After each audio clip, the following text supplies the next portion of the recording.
Hi all, ഇന്ന് നമ്മൾ ചെയ്യാൻ പോകുന്നത് ഒരു ഡാൽ റെസിപ്പിയാണ്. അതിന് വേണ്ട ചേരുവകൾ: ഒരു സവാള സ്ലൈസ് ചെയ്ത് വെച്ചിട്ടുണ്ട്, ഒരു 1.5 തക്കാളി സ്ലൈസ് ചെയ്ത് വെച്ചിട്ടുണ്ട്, ഒരു 5 പച്ചമുളക് സ്ലൈസ് ചെയ്ത് വെച്ചിട്ടുണ്ട്, 2 വെളുത്തുള്ളി പൊളിച്ച് വെച്ചിട്ടുണ്ട്, പിന്നെ കുറച്ച് വെളുത്തുള്ളി ഞാൻ ചതച്ച് വെച്ചിട്ടുണ്ട്. പിന്നെ നമ്മൾ അതിന് വേണ്ടി യൂസ് ചെയ്യുന്ന ഡാൽ ആണെങ്കിൽ റെഡ് കളർ ഡാലാണ്. ഈ ഡാൽ ഓൾറെഡി ഞാൻ നന്നായി കഴുകി ഉപ്പും മഞ്ഞളും 1/4 ടീസ്പൂൺ മഞ്ഞളും ഇട്ട് ഓൾറെഡി വേവിച്ച് വെച്ചിരിക്കുന്നതാണ്. അതിനകത്തോട്ട് ഞാൻ ഈ ഇൻഗ്രീഡിയൻസ് എല്ലാം തക്കാളി, സവാള, വെളുത്തുള്ളി, പച്ചമുളക് എല്ലാം ആഡ് ചെയ്ത് നന്നായിട്ടൊന്ന് മിക്സ് ചെയ്ത് ഒരു 4 വിസിൽ കേൾക്കുന്നിടം വരെ ഞാൻ അതിനെ നന്നായിട്ട് വേവിച്ചെടുക്കുന്നുണ്ട്. വേവിച്ചെടുത്തതിന് ശേഷം നമുക്ക് ഇനിയുള്ളത് എന്താണ്? കടുക് വറുത്താൽ മതി.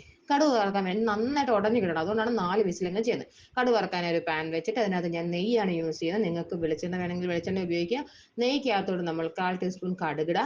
കടുക് ഇട്ടതിന് ശേഷം കടലപ്പരിപ്പ് കുറച്ച് 1/4 ടീസ്പൂൺ കടലപ്പരിപ്പ് ഇടുന്നുണ്ട്. ഒരു 1/4 ടീസ്പൂൺ ഉഴുന്ന് പരിപ്പ് ഇടുന്നുണ്ട്. അതിൻ്റെ കൂടെ തന്നെ ഞാൻ ക്രഷ് ചെയ്ത് വെച്ചിരിക്കുന്ന വെളുത്തുള്ളിയും ഇടുന്നുണ്ട്. അതുപോലെ തന്നെ വറ്റൽമുളക് ഇടുന്നുണ്ട്. ഒരു 1/4 ടീസ്പൂൺ ജീരകം ഇടുന്നുണ്ട്. അതിനുശേഷം കറിവേപ്പിലയും കൂടി ഇട്ട് നമ്മൾ അതിനെ നന്നായിട്ട് മിക്സ് ചെയ്തതിന് ശേഷം ലാസ്റ്റായി ഇടുന്ന നമ്മുടെ ഇൻഗ്രീഡിയൻസ് എന്താണെന്ന് അറിയാമോ?